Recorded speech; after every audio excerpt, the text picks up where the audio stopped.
Hello everyone, welcome to your channel. कैसे हो आप सब? सॉरी इस ड्रामा को अब तक अपलोड ना करने के लिए। हाँ, रीजन तो था अपलोड ना करने की, लेकिन एक्सप्लेनेशन नहीं दूंगी।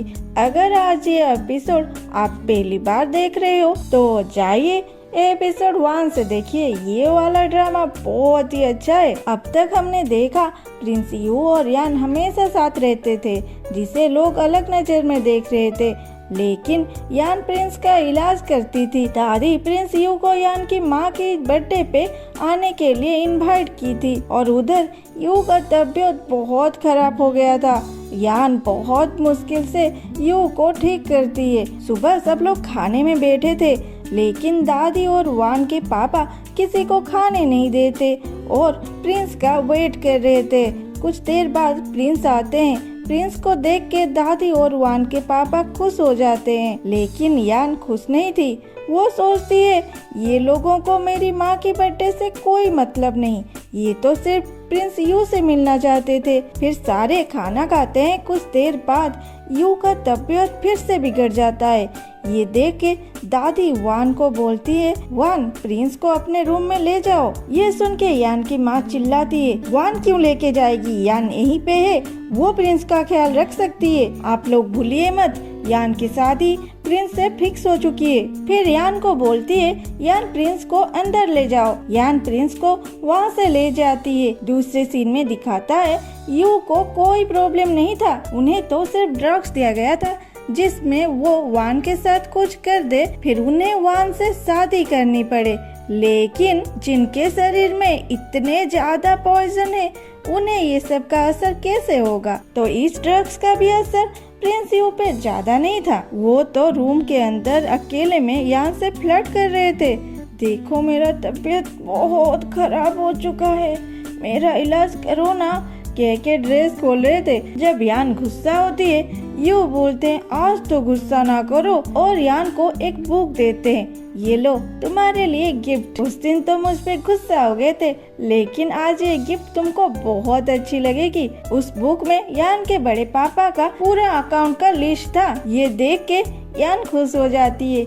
यू बोलती है, ओह मेरी सर फिर से दर्द कर रहा है, जान थोड़ी देर के लिए मेरे साथ सो जाओ ना। उधर वान आके फेई को बोलती है, क्या प्रिंस अंदर है? फेई बोलती है, मैडम बोले कि मैं किसी को भी अंदर जाने ना दूं, खास करके तुम्हें। वान फेई को चांटा मार के बोलती है, तू होती कौन है मुझे रोकने वाली? तभी वहाँ यान आ जाती है और वान को वहाँ से जाने के लिए बोलती है। वान बोलती है, प्रिंस किससे शादी करेंगे अब तक फाइनल नहीं हुआ, तुम मुझे जाने के लिए कहने को होते कौन हो? फेई बोलती है, क्यों ये प्रिंस के वाइफ है, तुमको पता नहीं?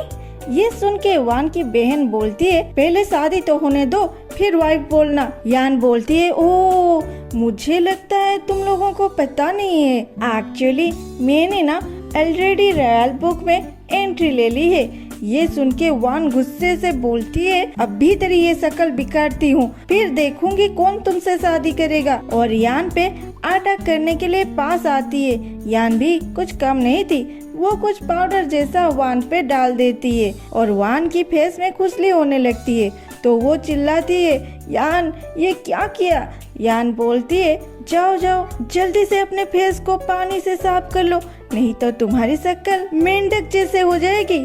ये सुन के वान वहाँ से चली जाती है और एंट्री होती है वान के पापा का, जो कि एक डॉक्टर को साथ लेके आए थे। वो तो ये सोच रहे थे कि कहीं प्रिंस यान के साथ कुछ कर न लेने के देने पड़ जाएंगे। वो सीधा जाके यान को बोलते हैं, यान निकल यहाँ से, मैं डॉक्टर को लेके आया हूँ प्रिंस के इलाज के लिए। यान बोलती है, कोई जरूरत नहीं, प्रिंस को सिर्फ रेस्ट करना है। वान के पापा चिल्लाते हैं, इस घर में बहुत सारे गेस्ट रूम हैं, तुम अभी तक शादी भी नहीं की हो, कैसे प्रिंस तुम्हारे रूम में रहेंगे? शोर शराबा सुन के फेंग वहाँ आ जाता है। वो बोलता है, ए निकलो यहाँ से, प्रिंस सो रहे हैं। वान के पापा फेंग के ऊपर भी फड़क जाते हैं, प्रिंस की तबीयत ठीक नहीं है, कुछ हुआ तो कौन जिम्मेदार रहेगा? तुम लोग प्रिंस को डॉक्टर से दूर क्यों रख रहे हो? तभी वहाँ प्रिंस आ जाते हैं और बोलते हैं, तो बोलो मुझे जहर किसने दिया था?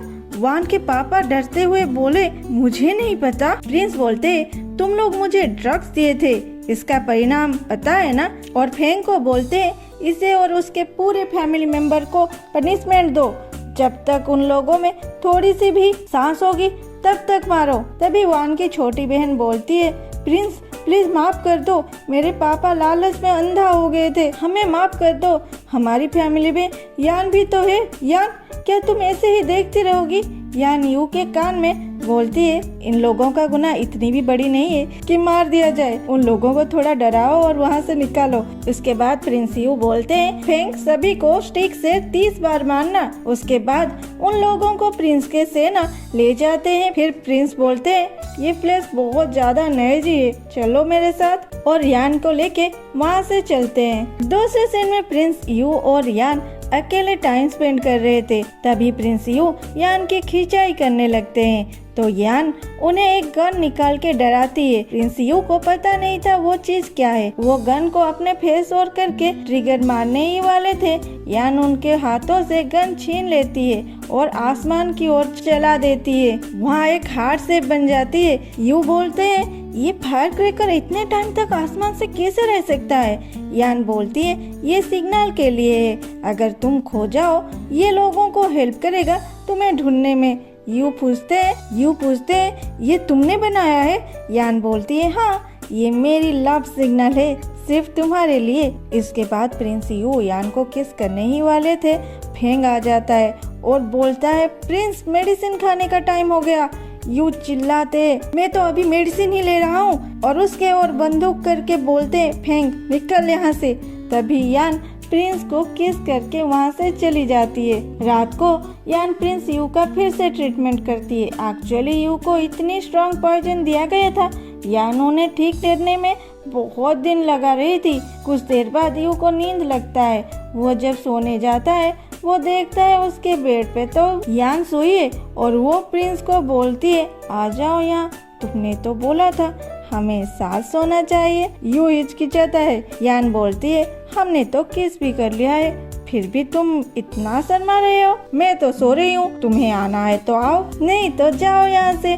फिर कुछ देर के बाद यू आके उसके पास सो जाता है। सुबह यान यू को बोलती है, तुम तो जगे हुए हो, फिर भी लेटे क्यों हो? यू बोलता है, मेरे हाथ में दर्द है इसीलिए। यान बोलती है, ठीक है, तो कुछ और वक्त सो जाते हैं। और दोनों सो रहे थे कि तभी फेंग बाहर से चिल्लाता है, प्रिंस ब्रेकफास्ट का टाइम हो गया। ये सुन के यान बोलती है, ये हमेशा हड्डी बन के घूम रहा है, इसे काम से निकाल दो। ये सुन के बाहर फेंग डरते हुए बोलता है, ओ नो, ये लड़की तो हमारे प्रिंस से भी ज्यादा गुस्से वाली है, और वहाँ से रफ्फू चक्कर हो जाता है। उसके बाद दिखाता है कि यान यू को खिला रही थी, लेकिन वो फेंग को देख रहे थे।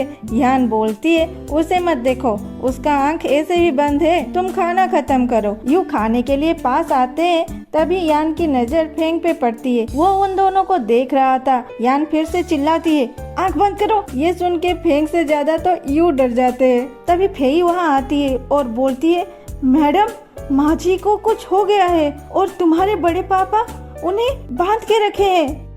ये एपिसोड यहीं पे खत्म होता है। फिर मिलते हैं अगले एपिसोड में। तब तक के लिए bye bye. Thanks for watching. Love you all.